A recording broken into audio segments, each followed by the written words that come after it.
Like the separation between church and state, we now need a separation between corporation and state. Private corporate interests are manipulating our public decision making and our democratic processes. This is happening through speaking fees, donations, fundraising events, paid holidays, free tickets, all expense paid workshops, favors, gifts, and discounts. It happens through corporate funding of scientific research and corporate ownership of mass media. It is facilitated by revolving doors between government and corporations. It happens when government officials are allowed to trade in shares of the companies that they regulate. Even if these forms of influence are unsuccessful, they often do work, and they align the interests of political parties with the interests of corporations. Any incentive that aligns public decision makers with private interests is a form of corruption. Legalizing donations does not make it okay.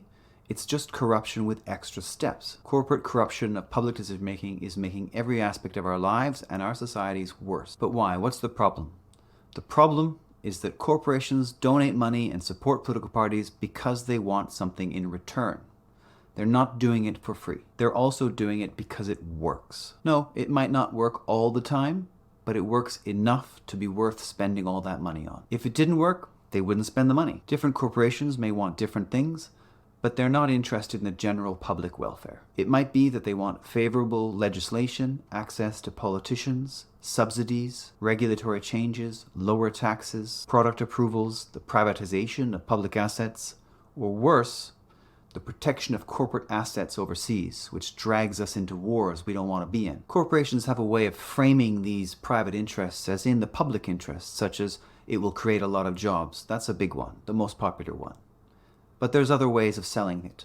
But basically, this is all just PR, spin, and propaganda. Businesses seek to maximize profits. They want to make their shareholders rich, and legally, they're obliged to. That's a problem for another video. The issue is not exclusive to corporations. Any kind of organization that donates money to political parties is problematic. Trade unions seek to maximize the wages and benefits of their members, often at the expense of higher costs for other members of society. Religious institutions seek to have favor for their beliefs at the expense of beliefs of other religions. NGOs seek priority for their issues at the expense of other issues. Professional associations seek to benefit their members, possibly at the expense of members of other trades. Corporate resources in public affairs corrupts the process. Democracy is supposed to be about each person having equal say. But when some people have a lot more money dedicated to issues, their voices are louder. This is not democracy. The decisions and outcomes that organizations donating to political parties want are not in the general interest of the public. All of us would be better off if we blocked corporate support and donations to political parties. All of us. Even the wealthiest among us will live healthier and safer lives. Corporate influence in politics affects every aspect of our lives, whether we realize it or not.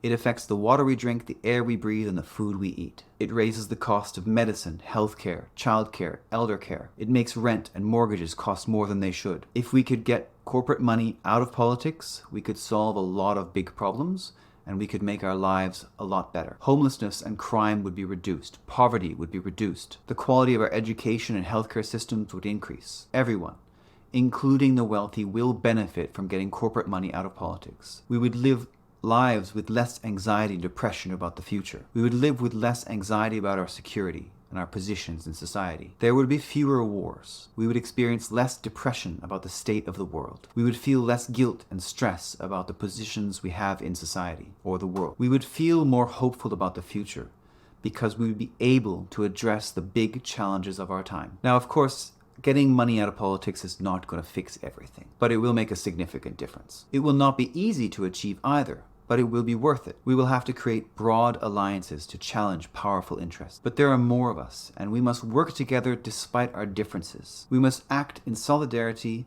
and not be divided. Organized groups have achieved things far more radical than getting money out of politics. We have ended empires, overthrown monarchs, and deposed dictators.